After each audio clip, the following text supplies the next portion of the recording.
Alors, là, dans le premier chapitre, on avait appris quoi? On avait appris l'existence des deux âmes. Donc, chaque juif a deux âmes.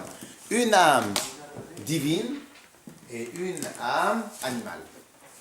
C'était quoi le principe de l'âme animale?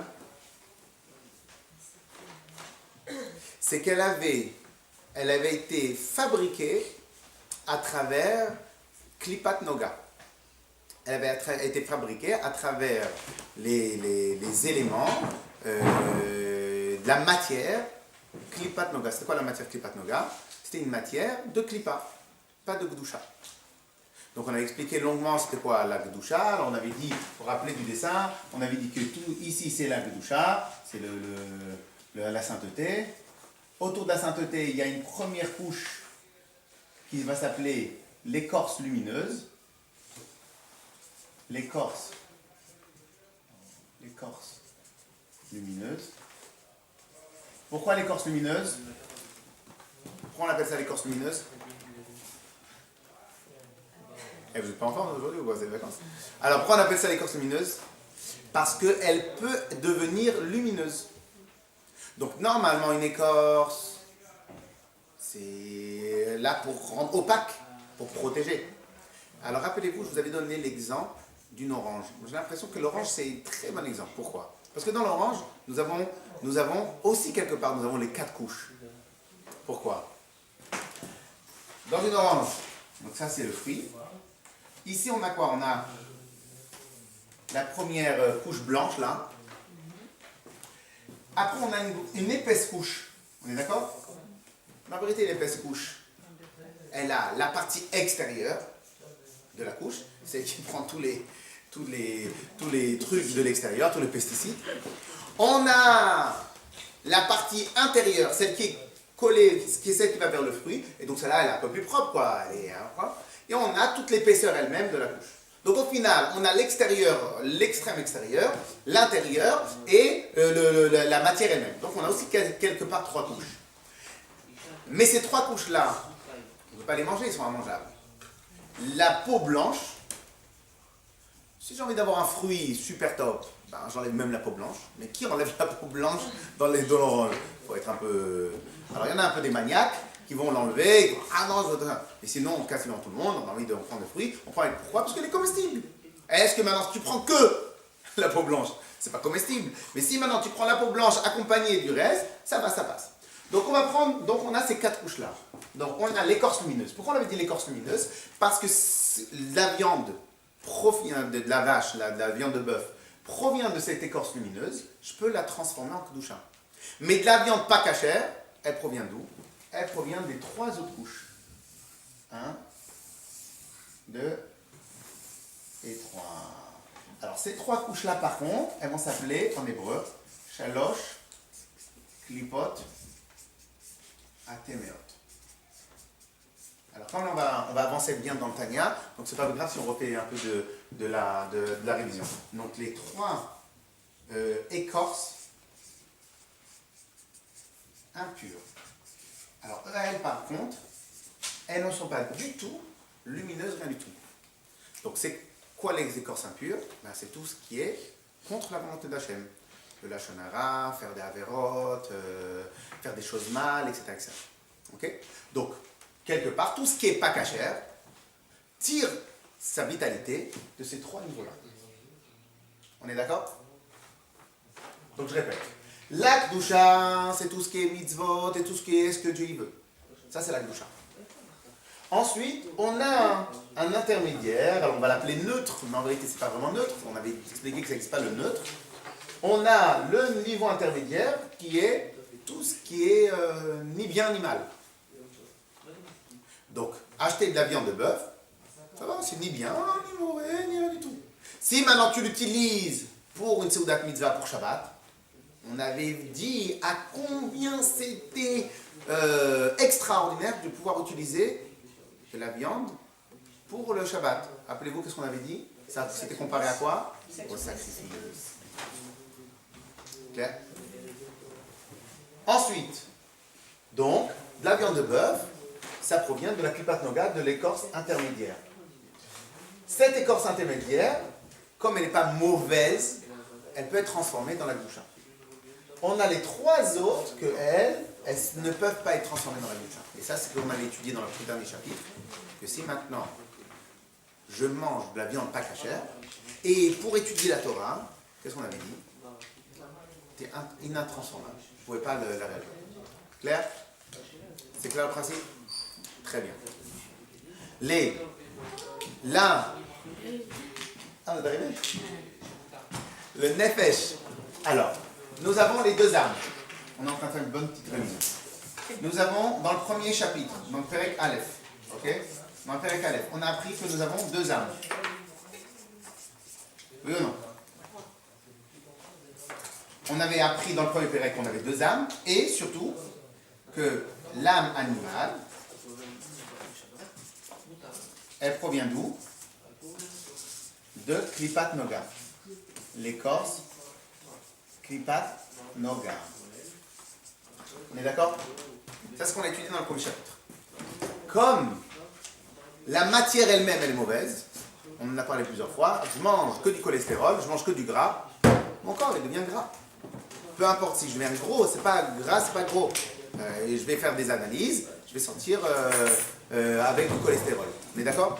Je mange des choses mauvaises ou n'importe quoi, et ben je vais avoir toujours le même résultat. Donc on est ce qu'on mange. De la même manière, je préserve. Quelqu'un, si maintenant je veux fabriquer une voiture costaud, mais j'utilise que des matériaux pas costauds, elle ne sera jamais costaud de même. Donc la matière première, c'est l'essentiel dans le choix de n'importe quel... qu'est-ce qu'on veut fabriquer. Okay? Comme la matière première de l'âme animale, elle est de Klipat Noga, donc la nature même de l'âme animale va être quoi?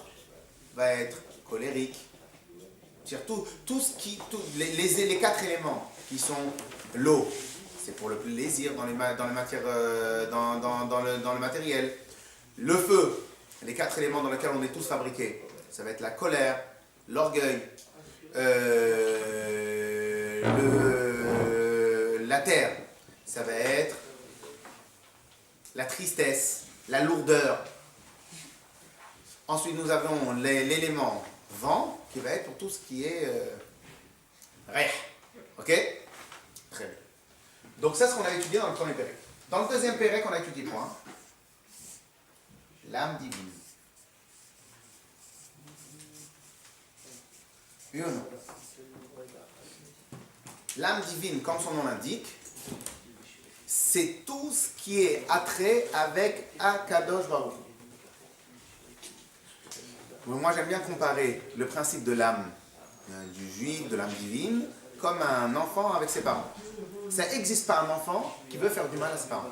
Ça n'existe pas. À combien nous croient que nos enfants, des fois, ils nous font souffrir, mais parce qu'ils n'ont pas idée de ce qu'ils font. Mais un enfant, il ne peut pas vouloir se séparer, il ne peut pas vouloir faire du mal à ses parents. Impossible. Pourquoi? Parce qu'en vérité, les enfants sont la continuité des parents. On est d'accord? Très bien. Donc l'âme divine, comme son nom l'indique, son job à elle, c'est d'être attachée à 100%, à 2000% avec Akadosh Baruch. Donc lorsqu'elle va aimer, c'est aimer Dieu. Lorsqu'elle va craindre, c'est craindre Dieu. Lorsqu'elle va vouloir faire, elle va comprendre la Torah, Chochma Binadat, de l'étude de la Torah, etc. Ok? Donc l'âme divine, son job à elle, provient de la Kedusha. Donc la matière première, c'est la Kedusha. Mais d'accord? Donc plus que la matière première, les Kedusha, donc tous les éléments. Alors maintenant je vous donne un exemple. Les quatre éléments qu'on avait parlé dans l'âme animale, le feu. Qu'est-ce que va représenter le feu chez l'âme divine? Non pas l'orgueil, mais vouloir totalement aller vers Akadosh Baruch Hu. Vouloir totalement s'attacher avec Akadosh Baruch Hu. C'est la flamme dans le... Quand par exemple, on va parler de la terre, donc la lourdeur, c'est-à-dire la lourdeur contre les choses mauvaises. Dès que tu vas lui demander d'aller s'amuser, j'ai la flemme, je préfère étudier. Lorsqu'on va parler des plaisirs, c'est avoir plaisir dans le service de Dieu. Lorsqu'on va parler de la légèreté, c'est la légèreté dans le faire Torah Mitzvot. Il ne va pas s'arrêter sur les choses difficiles de la vie, etc. Okay? Donc, puisque la matière première, c'est la totale Kedusha, donc qu'est-ce qui se passe? Tous les éléments, tout ce qui va sortir de la Nefesh à Elokit, de l'âme divine, ça fait que la Kedusha. Clair? On fait une petite révision, mais c'est important parce que là, on va avancer. Okay. Troisième pérec, on avait appris quoi?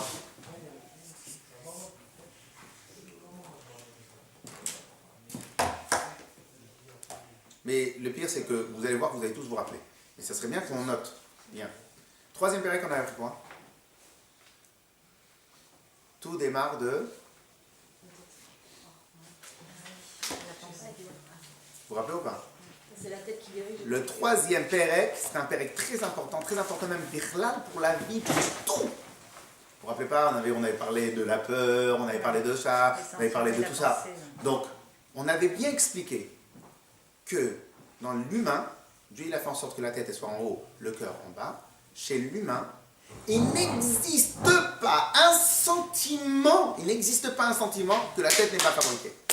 On croit tous que tout est inné, on croit tous qu'on est né comme ça, on croit tous que, etc., etc. Totalement faux et archi faux. Il n'existe pas un sentiment qui n'a pas été fabriqué de toutes pièces. Et apprenez la règle. De la même manière que quand j'ai un gâteau, il y a une recette. De la même manière, lorsque j'ai un sentiment, c'est que du mathématique. C'est absolument du mathématique. On a vu telle image, on a vu une autre image, on a vu encore d'autres images, on a fait l'amalgame, on a fait nanana, c'est terminé, on a créé chez nous un sentiment. Rappelez-vous, on avait dit que tout commence par Chochma, Bina, Da'at, et on avait appris dans le troisième pérec que Chochma, Bina, Da'at sont les géniteurs des sentiments. Clair? Donc de la même manière, nous on croit tous qu'on a choisi notre mari de manière innée, on croit tous qu'on... etc. etc. Non, il n'y a pas eu de coup de foudre, c'est pas le coup de foudre. Alors qu'est-ce qui s'est passé?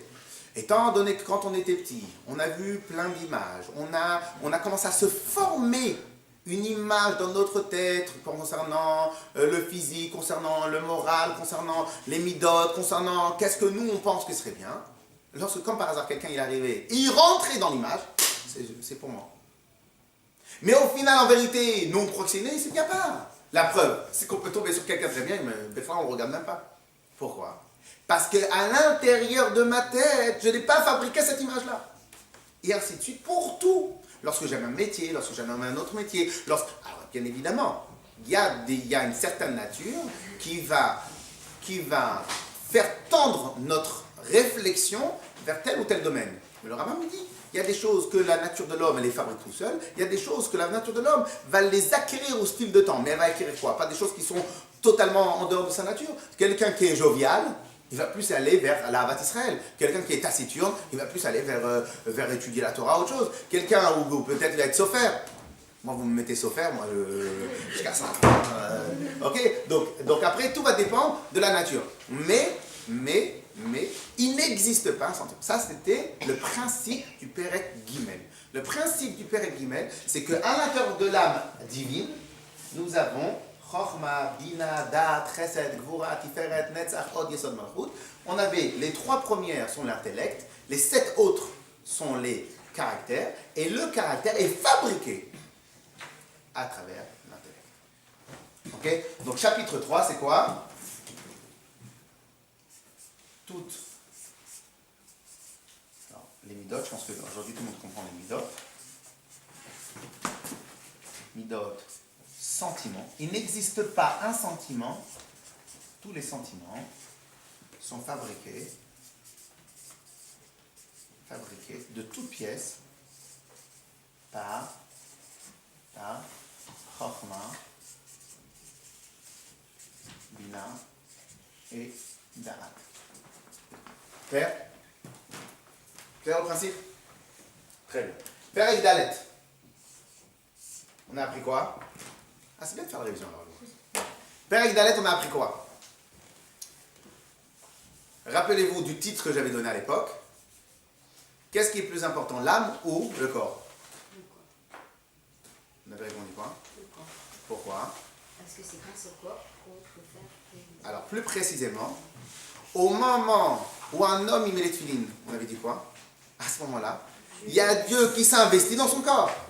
Dites-moi, les gens, ils achètent les gants de l'autre, là, celui qui est décédé il n'y a pas longtemps, à des milliers. Pourquoi? Il a mis le gant.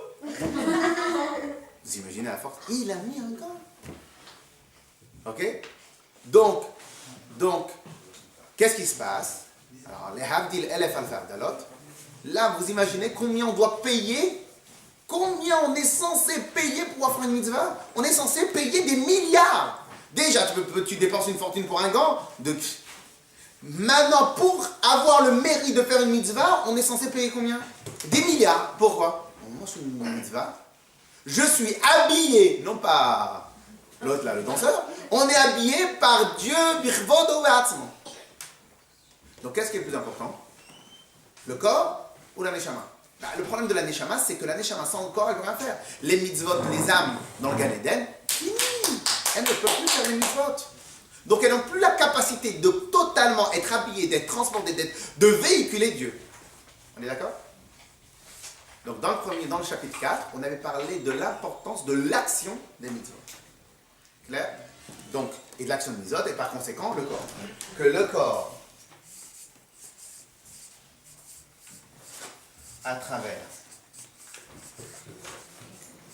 les mitzvot, est plus important,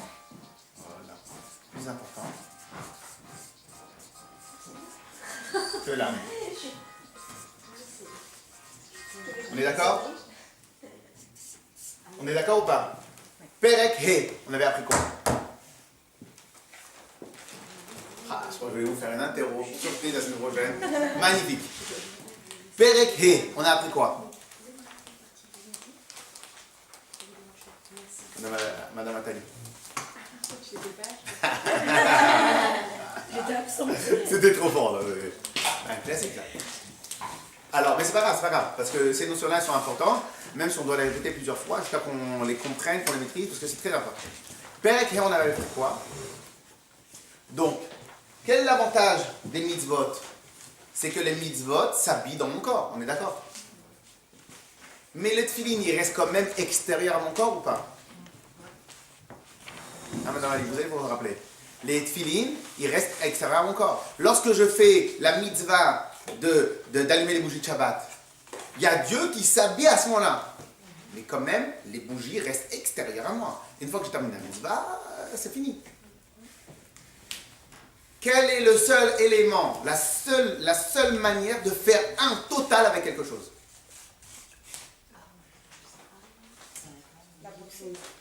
La compréhension.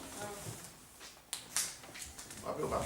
On avait dit qu'un système d'exploitation, regardez, je vous rappelle, je vous avais donné l'exemple des fois ils font des dessins. Je vous avais donné peut-être l'exemple. Des dessins en noir et blanc, voilà. Au démarrage, vous voyez, pour vous, c'est un chien avec... c'est rien, c'est plein de taches. Et après, tout d'un coup, on vous donne la réponse. C'est un dalmatien qui s'amuse dans la neige.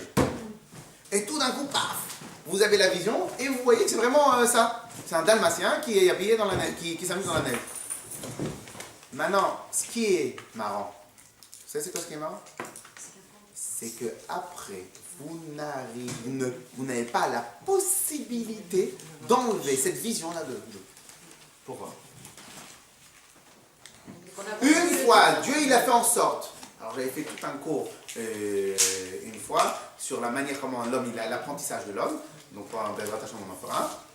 Et donc parce que l'homme, la particularité de l'humain par rapport aux machines, c'est que chaque chose que l'homme apprend, le premier réflexe c'est de faire un avec la chose qu'il apprend. Donc lorsque mon sechel, lorsque mon intellect, il a vu que l'image, elle représentait ça et ça et ça, une fois qu'elle a saisi. Alors évidemment, quand c'est quelque chose de difficile, lorsque c'est une page de Gemara, lorsque c'est un concept difficile qu'il faut maîtriser il y a plein de complexité, à ce moment-là, ça ne va pas prendre une seconde comme avec l'image. Là, l'image, parce que c'est hyper léger, il n'y a rien de compliqué. Okay? Donc la tête assimile et s'unit avec le concept très vite. Okay? C'est parce que c'est léger.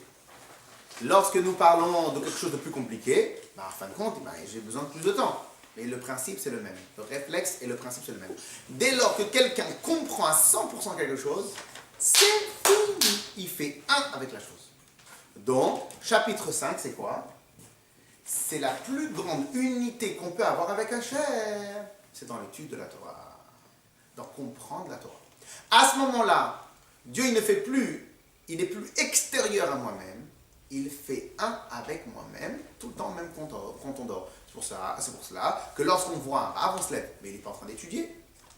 Ah oui, mais comme il a étudié la Torah, donc lorsqu'on le voit arriver, ben on se lève pour la Torah qui est dans sa tête. De la même manière, il y en a d'autres qui disent que même lorsqu'un juif il fait une mitzvah, on doit se lever. Ok? Sauf que pour le juif, quand il fait une mitzvah, c'est au moment où il fait l'action. Mais pour celui qui a étudié la Torah, c'est même quand il fait l'action. Pourquoi? Parce que la tête, elle est déjà formatée. Clair? Donc, chapitre 5, c'est l'unité d'excellence avec Hachem et par l'étude. Par l'étude. L'étude, en vérité, j'avais plusieurs fois précisé que ce n'est pas l'étude. Parce que l'étude de la Torah, c'est l'action de l'étude. Non, c'est par la connaissance.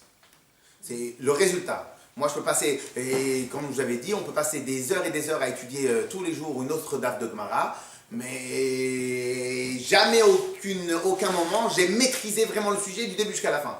Donc, de temps en temps, je vais en maîtriser.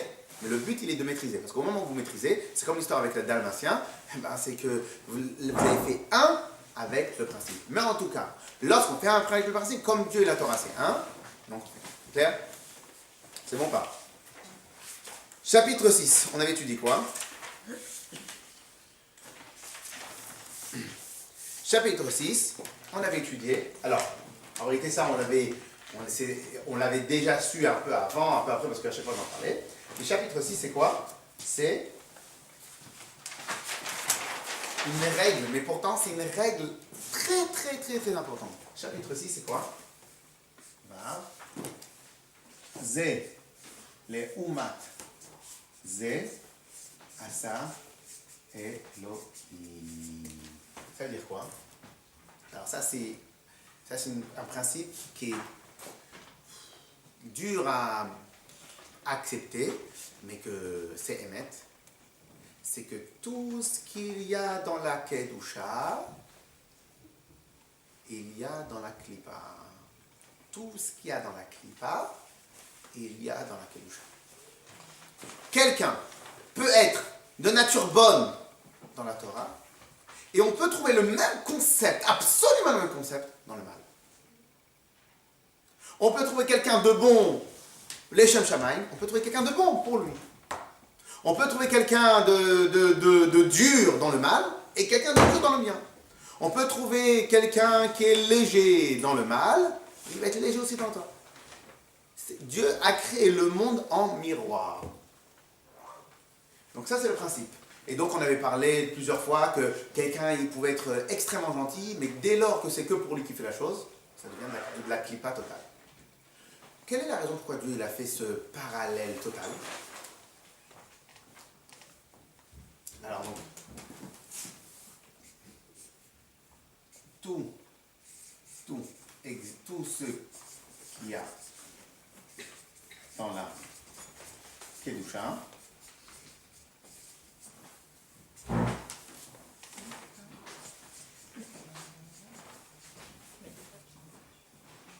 existe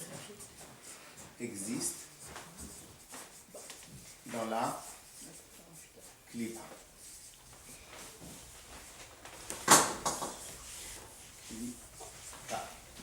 Et ça, je vais faire un peu. Maintenant, pourquoi Dieu il a fait comme ça, les choses? Pourquoi Dieu a fait comme ça, les choses? Pour le libre arbitre. Ça, c'est une des questions que tout le monde nous pose à chaque fois. Le libre arbitre. Pourquoi? Parce que vous imaginez, c'est tous les juifs. Ils étaient tous mignons, tous les juifs religieux, ils étaient tous mignons, beaux gosses, blonds, yeux bleus et tout ça. Et que tous ceux qui ne sont pas du tout religieux, ils sont moches. Comme dans les dessins animés. Les beaux gosses, ils sont que blonds, les blonds, les beaux gosses, le concept. J'adore. Et donc, et tous les non religieux, ils sont moches. Et dès que tu vas à la yeshiva, tu deviens beau. Et dès que tu sors de la yeshiva, tu deviens moche. Vous en connaissez un qui ne va pas aller à la yeshiva? Tout le monde va aller à la yeshiva. Pourquoi? Pour l'argent, vous avez dit si on donnait plein d'argent à Yeshiva. Vous avez donné le même exemple pour l'argent, vous avez dit si on donnait plein d'argent à Yeshiva, tout le monde est. Donc, qu'est-ce qui se passe? Eh bien, on n'aurait plus le libre arbitre. Pourquoi tu vas à la yeshiva? Parce que tu vas te donner des millions, parce que tu vas devenir beau. Et Dieu, il veut que tu viennes pour lui, pour Dieu, contre ton gré et pour son gré à lui. Donc au final, Dieu, il a été obligé de créer la totale parité entre le bien et le mal. Alors, il y a quand même quelque chose de particulier qu'on a dans le bien, mais ça, c'est pas le moment de l'étudier. Mais sinon, 99% de ce qu'il y a dans le bien existe dans le mal, ce qu'il y a dans le mal existe dans le bien. Une fois, je me rappelle, quand j'étais à l'Égypte, j'avais posé la question, en rab à l'époque, il n'avait pas su répondre, mais bon, parce que je n'étais pas tellement occupé, qu'en vérité, on voit que même les protestants, les chrétiens, en leur temps, ils ont su aussi mourir pour leur foi. Donc nous, des fois, on pense que c'est que copyright des Bnei Israël, de pouvoir mourir pour sa foi, en vérité c'est faux. Les autres aussi. Alors je lui avais posé cette question, je n'avais pas su répondre. La réponse est la suivante, c'est que chez les protestants et tout ça, qui c'est qui était prêt à mourir pour sa foi? C'était ceux qui, toute leur vie, ils ont prôné leur foi. Ils étaient dedans, ils étaient dedans, ils étaient dedans. Donc lorsque maintenant on leur dit, attends, dis-moi, tu as 45 ans, ou tu deviens païen, ou bien je te tue, vas-y. Passé 45 ans maintenant. Si maintenant je renie ma foi, j'aurai plus de visage devant tout le monde. Tue-moi. Mais on a vu que chez les juifs, même ceux qui n'ont jamais fait la Torah et les mitzvot toute leur vie, tu les mets ils sont prêts à mourir. Tu fais, mais t'es fou. Toute ta vie, tu t'es comporté comme un idolâtre. Maintenant, je te le demande officiellement, tu le fais pas. C'est ça l'absurdité, c'est ça la particularité que le ministre a. Cette capacité que même si officiellement ils se comportent mal, de garder. Okay? En tout cas, ça c'est la petite chose qu'on a en plus. Mais, dans les 99% des cas, tout ce qu'il y a dans la Kedusha, il y a dans la Klippa, tout ce qu'il y a dans la Klippa, il y a dans la Kedusha. Ok? Et donc, tout ça pour le livre. Ok? Ensuite, Perek Zain. Il date de pas longtemps. En plus, il avait la cote, c'est vrai. Ok? On avait appris ce que j'avais dit tout au début. On a appris dans le Perek Zain, ce que j'avais appris tout au début. C'était quoi? Que la Klippat Noga, que l'âme animale provient de la Klippat Noga. Et on avait dit, tout ce qui est neutre, tout ce qui est neutre, alors j'aime pas le mot neutre, mais bon, on l'utilise comme ça, ça me rentre mieux dans la tête. Tout ce qui est neutre provient, est égal, Klippat Noga. Klippa, écorce, Noga, lumière. Okay? L'écorce lumineuse. Ensuite, et on avait dit, alors qu'est-ce qui est neutre? Tout ce qui est cachère. Donc, le manger cachère, c'est neutre. Pourquoi c'est neutre? Parce que je peux très bien acheter de la viande cachère et la faire cuire Shabbat. Parce que je ne suis pas quelqu'un de religieux. Mais comme j'ai appris par mes parents qu'il faut manger cachère, bon, alors au moins ça se garde. Mais Dieu préserve, ça peut arriver, comprend que pourtant, c'est pas ce qu'il faut faire. Mais Tachlès, vous voyez bien que je peux manger cachère, mais pas au bon moment qu'il faut. Ok? Donc, tout ce qui est cachère, alors si maintenant je l'utilise pour Shabbat, avant Shabbat, pour le repas de Shabbat, donc il devient kadosh. Dans ce chapitre-là, on avait appris. Il devient kadosh comme si c'était un sacrifice au Beth Amikdash. Rappelez-vous toujours ce principe-là. Donc tout ce qui est neutre, donc cachère, apte, eh bien, dans le bien, comme un sacrifice,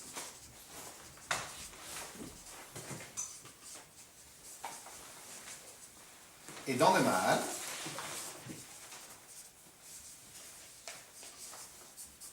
comme, j'insiste sur le comme, pas cachère. Et entre parenthèses, on avait dit momentanément.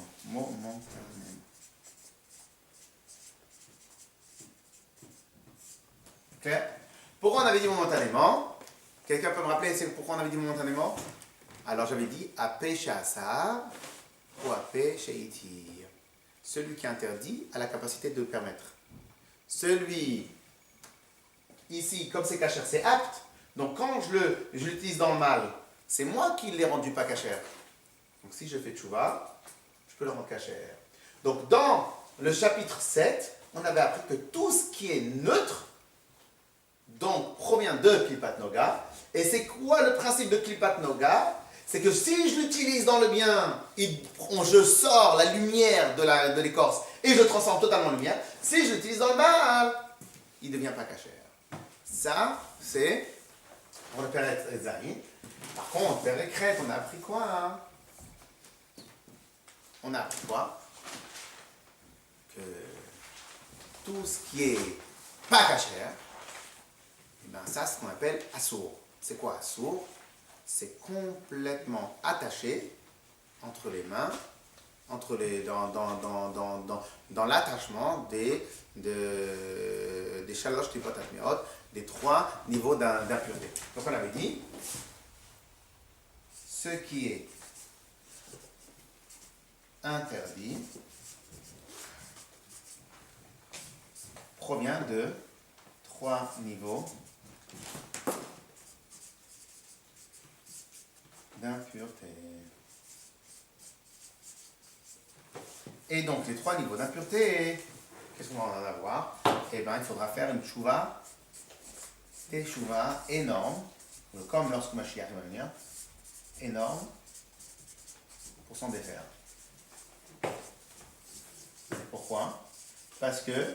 Pourquoi? Parce qu'il s'appelle Assour. Et c'est quoi Assour? On avait dit, la traduction d'Assour, c'est quoi? Exactement.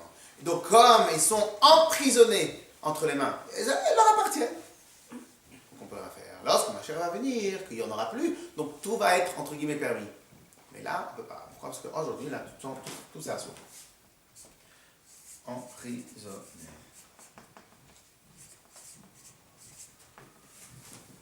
Je suis désolé. D'habitude, j'écris toujours avec le téléphone ordinateur, on ne sait plus écrire. Hein, on pourrait avoir une meilleure écriture, mais on fait comme ça. Clair? C'est bon? Très bien. Dans tout ce qu'on a étudié, si vous regardez bien, on n'a pas vraiment parlé de notre but dans le monde, de notre travail à faire. On a parlé de sujets très, très, très généraux. Oui ou non? Donc, on a parlé de l'âme divine. Très bien. Et vous m'avez dit que le Tanya, c'est pour le service de Dieu. Bon, pour l'instant, c'est la connaissance générale. Toutes les midotes sont fabriquées par Chokhmah Binadad, donc l'âme animale, l'âme divine. Après, toutes les midotes, ça aussi, c'est des grands classiques, c'est de l'étude, quoi. Mais on m'a dit que le Tanya, c'était pour terrasser notre adversaire, qui est Yetzer Hara. Et pour l'instant, vous ne m'avez pas vraiment parlé de Yetzer Hara, ou vous ne m'avez pas parlé de mon autre travail. Le corps à travers la mitzvot est plus important que l'âme. Là aussi, c'est mignon. L'unité d'excellence, c'est avec Hachem, par l'étude de la Torah, par la compréhension. Ok? Ensuite, on nous a appris notre lien avec le monde. Donc, il faut faire attention à tout ce qui est que Dieu a fait, que tout ce qui est dans le bien et dans le mal, tout ce qui est dans le mal et dans le bien. Et au passage, j'ai oublié de vous dire tout à l'heure, donc par exemple, qu'est-ce qui est important de savoir? C'est que lorsque j'ai peur de quelque chose qu'il ne faut pas avoir peur, donc c'est pas de la Kedusha, eh bien ça a été fabriqué aussi. Si quelqu'un aime, je sais pas moi, le manger, Dieu préserve, le manger pas cachère, c'est fabriqué. C'est totalement fabriqué.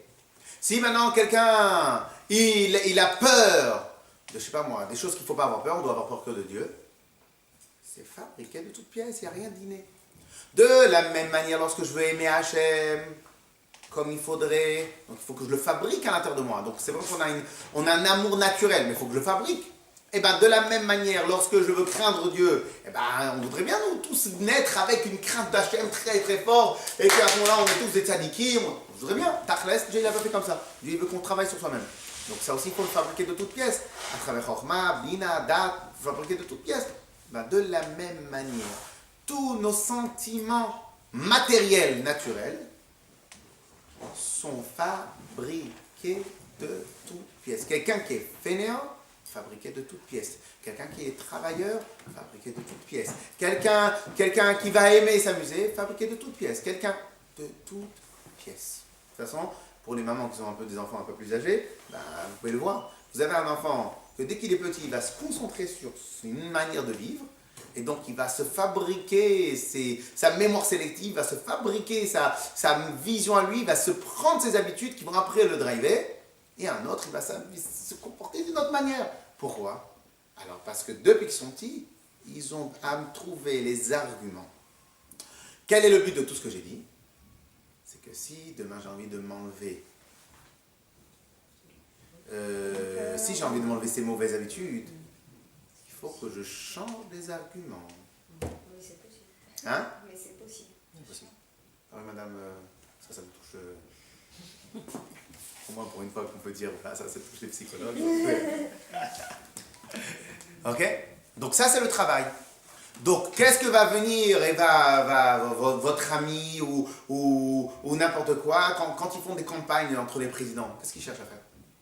Ils cherchent à changer les arguments des indécis, bon, parce que ceux qui sont déjà décidés, c'est un peu difficile, mais changer les arguments des indécis dans leur tête pour qu'ils arrivent au résultat, vote pour moi, vote pour lui. Lorsque avant, la cigarette, c'est mauvais pour la santé. Comment ils ont réussi à faire que tout le monde fume?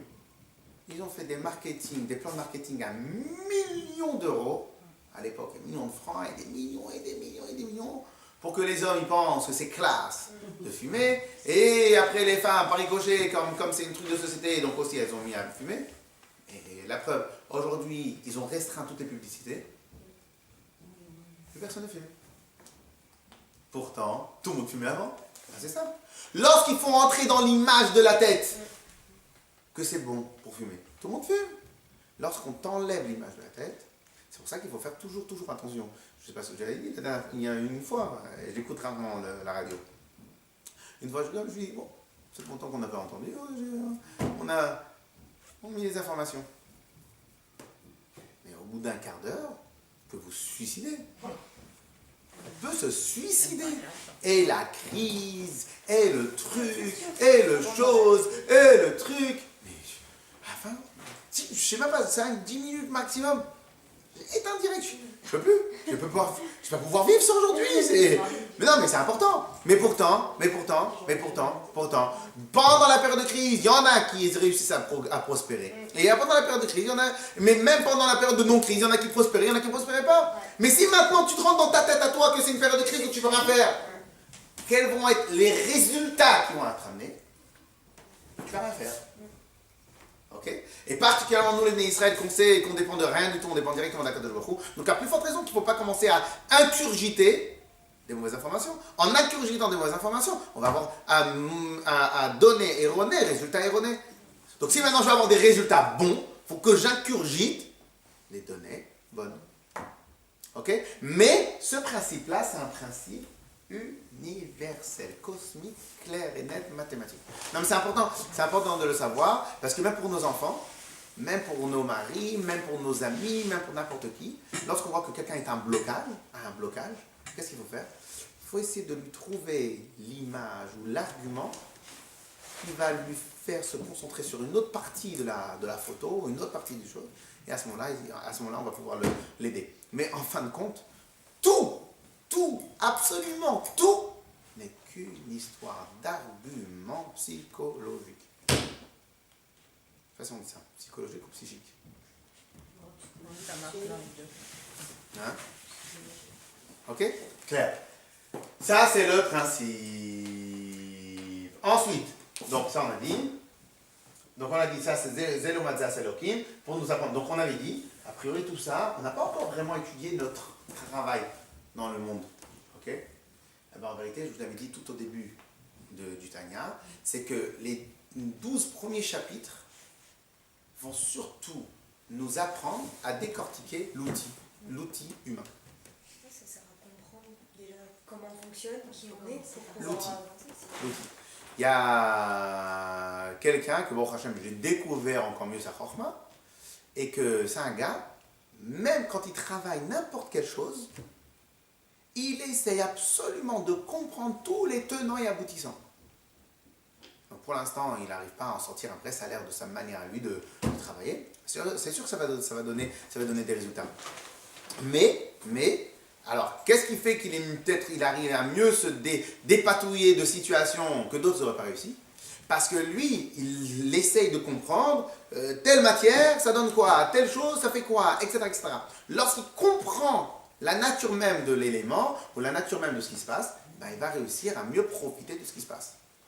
Si maintenant je veux être un garagiste, je veux travailler une voiture, faut étudier la mécanique. Hein? Faut étudier la mécanique. Et c'est quoi étudier la mécanique? C'est comprendre chaque fonctionnement de quoi? Et je peux vous assurer que je pense, sincèrement, je pense vraiment pas que je me trompe, il y a le cerveau humain n'est pas une mécanique différente qu'un téléphone, qu'une voiture, que n'importe quoi. C'est mécanique. Et j'utilise vraiment le mot mécanique. C'est quoi mécanique? C'est lorsque je lève une partie du stylo, et ben l'autre va se lever automatiquement. C'est ça mécanique pour moi. Lorsque maintenant vous prenez dans une serrure, lorsque vous ouvrez, qu'est-ce qui se passe? Eh bien, il y a plein de chaînons qui font que lorsque tu tournes, eh ben, tout va venir. C'est mécanique. La seule différence entre une voiture et un cerveau, c'est que la complexité. Mais c'est quoi la complexité? À combien il y a plus de paramètres à entrer?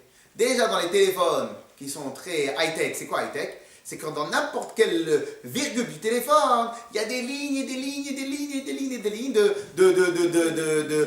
programmes. Quand il y a un programme qui ne marche pas, va chercher dans la ligne. Quelle ligne, là où il y a eu le problème. Va chercher. Alors il doit faire encore des autres programmes pour pouvoir mieux scanner. Et ça encore, c'est qu'un téléphone. Imaginez-vous la tête du concepteur du téléphone, comment il doit être encore complexe. Donc ça, c'est le problème. Le problème, c'est que c'est mécanique. Le seul problème, c'est que c'est comme si je demandais à un mécanicien qui répare les moteurs de gros camions de venir et de réparer quelque chose de fin et faire de l'orfèvrerie. Il ne peut pas. Pourquoi? Parce que malgré que c'est le même mécanique, mais souvent, j'ai l'habitude d'avoir des marteaux comme ça, lorsque je dois des grosses pinces, là tu me demandes de travailler. Ben, c'est quasiment le même problème. Okay? Mais en tout cas, ce qu'on a étudié, ce qu'on va chercher nous à apprendre, c'est la mécanique de l'âme. Ok? Quelle heure est-il?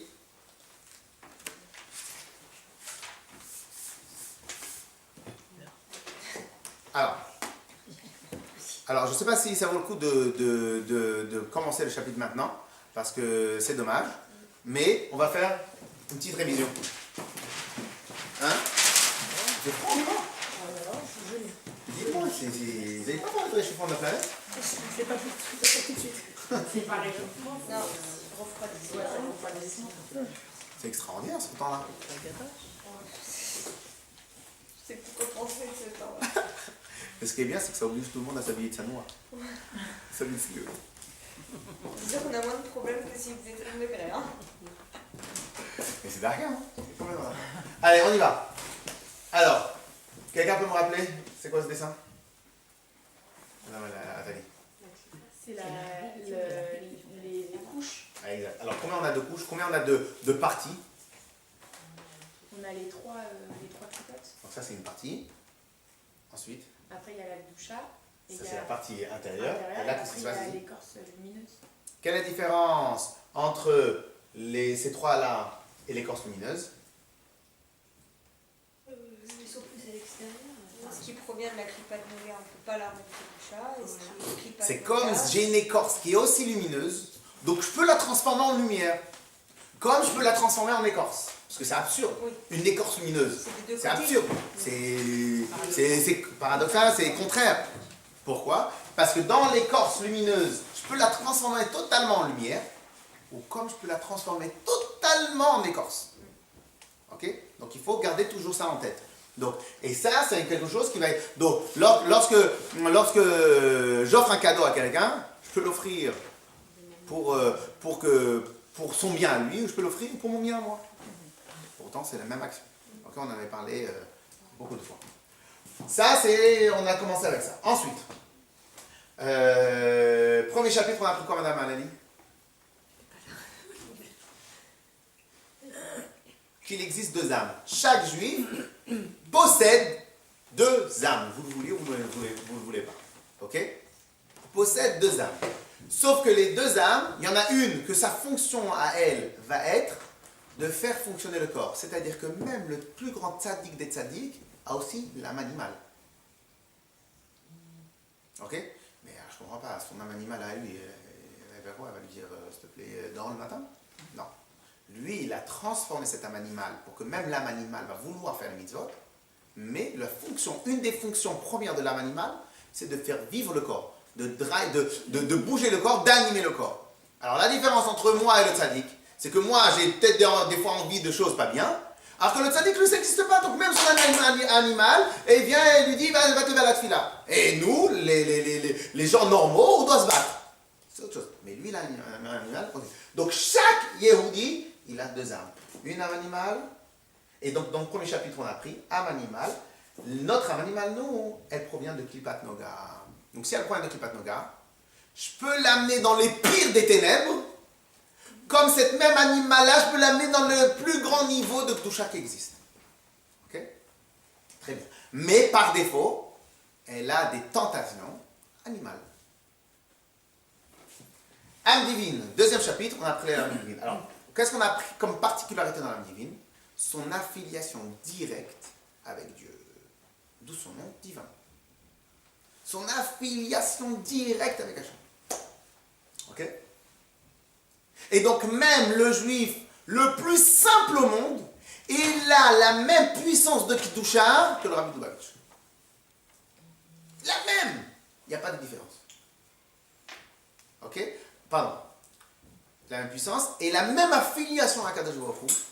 Donc c'est pour cela que Dafka dans la Chassidut Chabad, on fait toujours attention à la Avat Israël. Pourquoi Avat Israël? Parce que ça n'existe pas de différence entre moi et un juif qui ne fait pas Yom Kippour. Ça n'existe pas de différence. Comme une fois je vous l'avais dit, une fois quelqu'un me dit je ne suis pas religieux. Non, je lui dis tu es religieux, tu n'es juste pas pratiquant.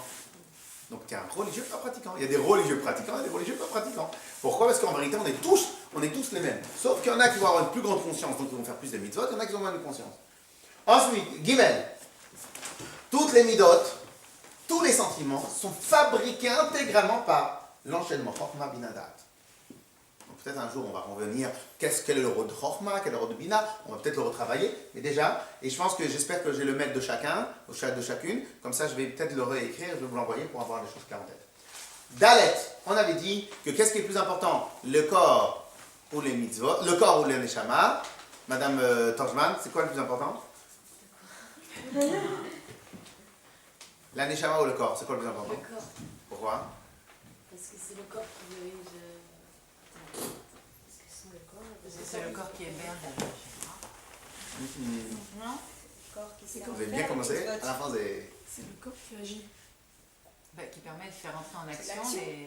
C'est le corps qui est habité au moment des mitzvot par Dieu. Vous avez parlé de neshama. Au début, vous avez bien fait. Hein? Quand on allume les bougies ou quand on met les textes, c'est le corps qui agit.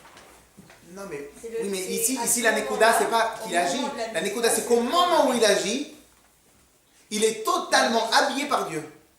Et comme je vous ai dit, si on achète le gant d'une certaine personne, beaucoup d'argent, pourquoi? Parce qu'il a mis la main dans le gant.